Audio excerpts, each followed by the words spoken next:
Mesdames, Messieurs, bonjour. Ravi de vous retrouver pour cette nouvelle édition du JT Cultures et Marchés. Nous commencerons cette édition en évoquant le possible changement du cahier des charges d'achat de blé par l'Algérie. Nous poursuivrons cette édition en évoquant la baisse attendue des surfaces de colza en France et en Ukraine, avant de tenter de comprendre pourquoi les producteurs argentins ne vendent pas leur soja. Enfin, nous irons en Australie pour faire un point sur la production de blé.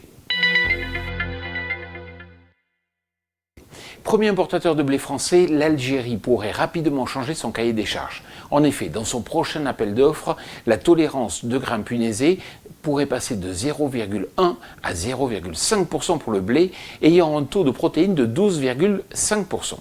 Ce qui concorde parfaitement avec la qualité des blés russes. Bien que ces origines devraient entrer directement en concurrence avec les offres françaises, cela ne devrait pas avoir d'impact direct sur les cours, car le disponible exportable français est faible cette année. Pour le futur cependant, le blé hexagonal devra être compétitif tout au long de la campagne, ce qui n'est pas une information des plus rassurantes pour les producteurs. En Ukraine comme en France, une baisse des surfaces de colza est annoncée. À cause de la sécheresse, certains producteurs ont rapporté leurs semences chez leurs fournisseurs, d'autres parcelles ont été retournées à cause du sec ou bien aussi de dégâts d'insectes. Alors les opérateurs ne pourront pas compter sur les disponibilités ukrainiennes pour d'éventuels manques, car ils savent déjà que l'offre sera limitée en 2021. Des tensions sur le marché sont donc en perspective. Le peso argentin ne cesse de se dévaluer par rapport au dollar des États-Unis. Il correspond actuellement à 0,013 $, soit son plus bas niveau historique. Cette forte dévaluation s'explique en partie par la crise sanitaire qui a affecté l'économie du pays déjà très faible. Avec la monnaie qui se dévalue, le prix du soja sur le marché domestique, lui, se renforce.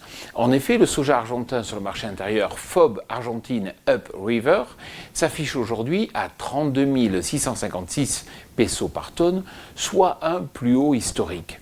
Les producteurs argentins préfèrent donc désormais conserver leur soja en stock plutôt que de le vendre contre des pesos qui perdent sans cesse de leur valeur. Cela génère de la rétention à la vente, étant le marché de l'huile et du tourteau de soja au départ de l'Argentine. 28,9 millions de tonnes, c'est le niveau de production de blé que pourra atteindre l'Australie cette année. Après 3 années consécutives catastrophiques, les producteurs australiens vont peut-être sortir la tête de l'eau. Alors cela est rendu possible grâce notamment à la pluie qui s'abat sur le pays depuis plusieurs semaines maintenant.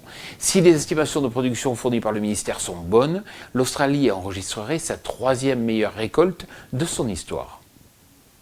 Alors comme je vous le dis chaque semaine, si vous recevez un email qui vous informe de la mise en ligne de ce JT, bien sûr n'hésitez pas à le transférer à tous vos amis. Je vous souhaite une excellente semaine.